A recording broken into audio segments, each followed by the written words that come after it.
Over the weekend, Cuban prospect Yoan Moncada with his first professional homer for the Drive, a two-run shot.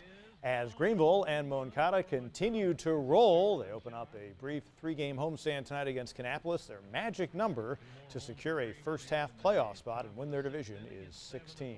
Good evening, everybody. Well, with Clemson going 2 and out of the NCAA baseball tourney over the weekend, the focus is now on Jack Leggett's status as head coach based on last year's postseason comments by the school's athletic director on expectations moving forward. The Tigers did just make the NCAAs for the 21st time in Leggett's 22 seasons, but is that enough?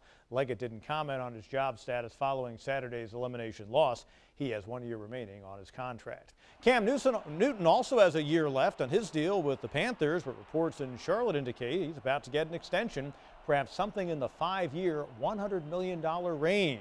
The team was hoping all could get wrapped up contract-wise with Newton before the start of training camp this summer.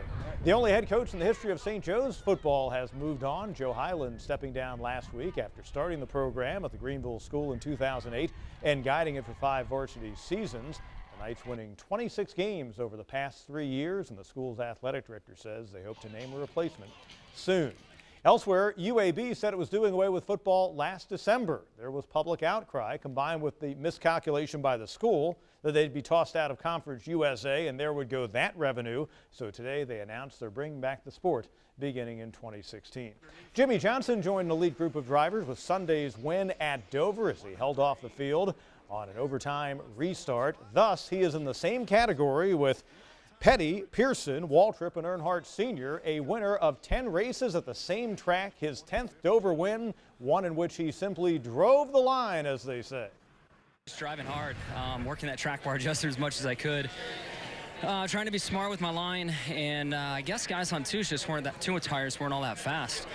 Chad said something to me about that on the radio, and they never really came. In a stunning development, he also mentioned his sponsors during that post-race interview. He is now 3rd in the points. Kevin Harvick is still 1st. 10 wins at Dover. Just 5 drivers have 10 wins at a track. David Pearson's, by the way, came across the Palmetto State in Darlington. Well, certain players develop a liking for certain courses, and that's the case for Kyle Thompson on the Web.com tour and the stop in Raleigh. The Easley native and former USC golfer winning in a playoff Sunday, his 4th career victory on tour. 3 of them have come in this very event. He's the only player ever to win 3 times on the Web.com tour at the same stop. And for a 36-year-old whose career was waning, this was a huge win, one with deep emotion for him. I can't thank my wife and my family enough. She's been so supportive. You know, if you look at my record the last couple of years, plenty of other guys would have walked away from the game. And so, yeah, so she really helped me stick to it. Thompson wins $112,000 with the victory. He says had he not won this week because he was nowhere on the money list and moved up to 15, he might have had to go look for a job outside of golf. And he thanks his wife. And he thanks the wife first and important. foremost. So obviously there's a certain degree of intelligence there as well. Yeah. All right. Thanks, Pete. And thank you for joining us. We'll see